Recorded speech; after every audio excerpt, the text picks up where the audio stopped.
السلام عليكم ورحمة الله وبركاته. في هذا الفيديو غادي نهضروا على كل ما قدمه المحترفين المغاربه اليوم في منافسات اليوروبا ليغ وكذلك دوري المؤتمر الاوروبي، تحديدا مع ياسين بونو، يوسف نصيري، نايف اكرد، طارق تيسودالي والقائمة تطول. والكلام ايضا غادي يكون على اشرف حكيمي وجديد انتقال سفيان امرابط، اضافة الى الكثير والكثير من التفاصيل. المهم كلشي غادي نبارطاجي معكم كالعاده بالمختصر المفيد، ونبداو في الاول مع المباراة اللي كانت بين ويست هام يونايتد وجانت، اللي كانت في ذهاب ربع نهائي دوري المؤتمر الاوروبي، واللي ايضا شهدت فيها لاعبين مغربيين. الاول هو المدافع نايف اكرد مع المطارق ويست هام يونايتد، والمهاجم طارق تيسودالي مع ناديه البلجيكي جان. المهم اكرد نايف كما شفنا اليوم رجع لمكانه الطبيعيه ديالو اللي هي رسميه طبعا، بعد ما كان استبعدوا المدرب الانجليزي ديفيد مويس في المباراه الاخيره، والسبب اكيد راه عارفينه كاملين لذلك لا داعي لذكره. اما في الجهه المقابله عندنا طارق تيسودالي اللي بدا الماتش من على الدكه بحكم انه يلا رجع من الاصابه حديثا واللي كانت بعدته عن الملاعب لمده 8 اشهر كامله. المهم باختصار في هذا الماتش نايف قدم مستوى جيد وبدون اي اخطاء تذكر، وكان كذلك سجل هدف في الشوط الاول بعد خطا فادح من الحارس البلجيكي داني رواف، الا ان حكم الفار للاسف لغى الهدف بداعي لمسه يد. اما عن طريق تيسودالي فكان دخل في الدقيقه 83، ومن بعد تقريبا بشي 3 دقائق جاتو فرصه باش يسجل الهدف بعد ما دار واحد الكونتر اتاك وضرب سبرينت ديالو توغل للعمق، وهنا تحديدا فضل يطريش باش يسيل المسانده اللي جايه من الخلف، وبين قوسين لو كان في كامل الجاهزيه ديالو كان غادي يقصد الشبكه مباشره.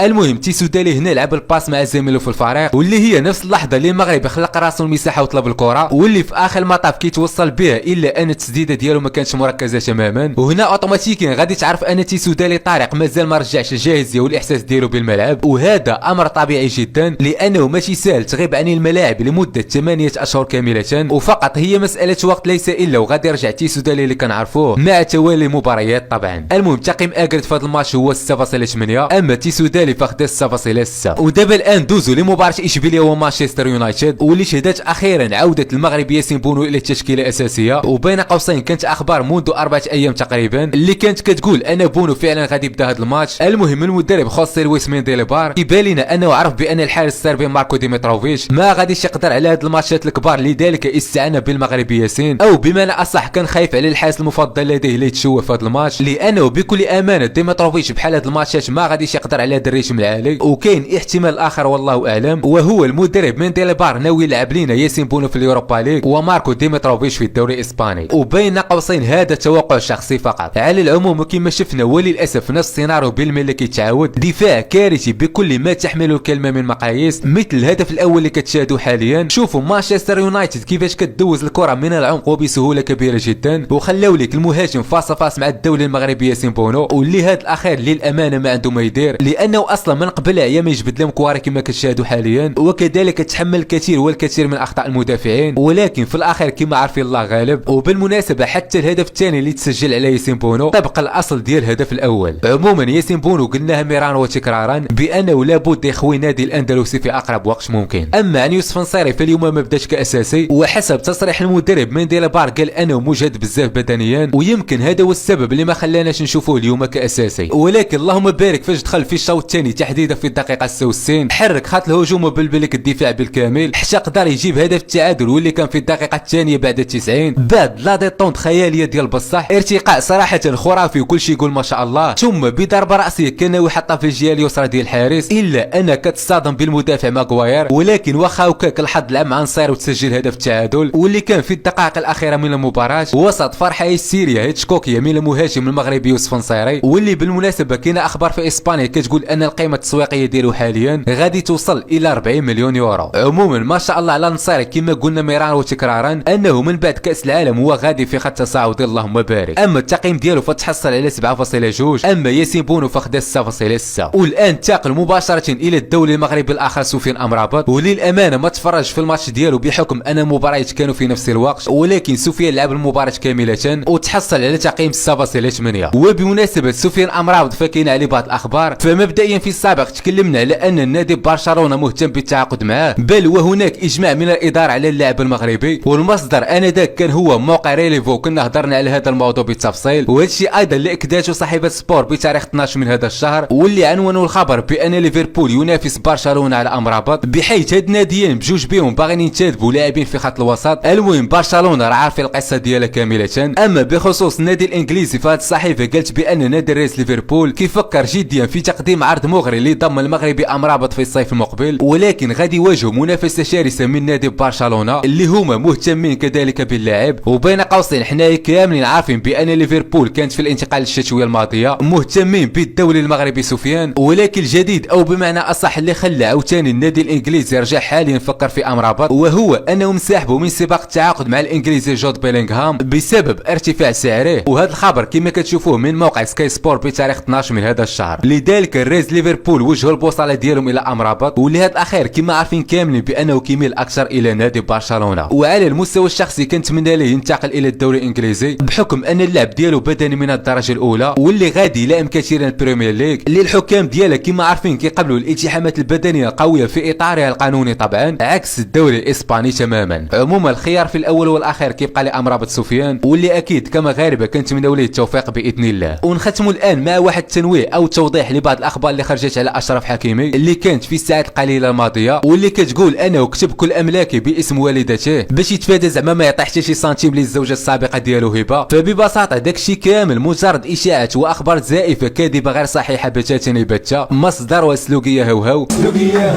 ولا يوجد اي مصدر موثوق هضر على هذا الموضوع. بخلاصه من الاول الانفصال ديالهم تم في سريه تامه ولا توجد اي تسريبات عن التفاصيل الماديه او النفقه او غيرها. عموما كنتمناو لجميع المحترفين المغاربه كل التوفيق، وفي الختام كيبقى راي ديالكم وخير كلامي ما قل ودل، وكالعاده كان معكم اسلام في امان الله ومع السلامه.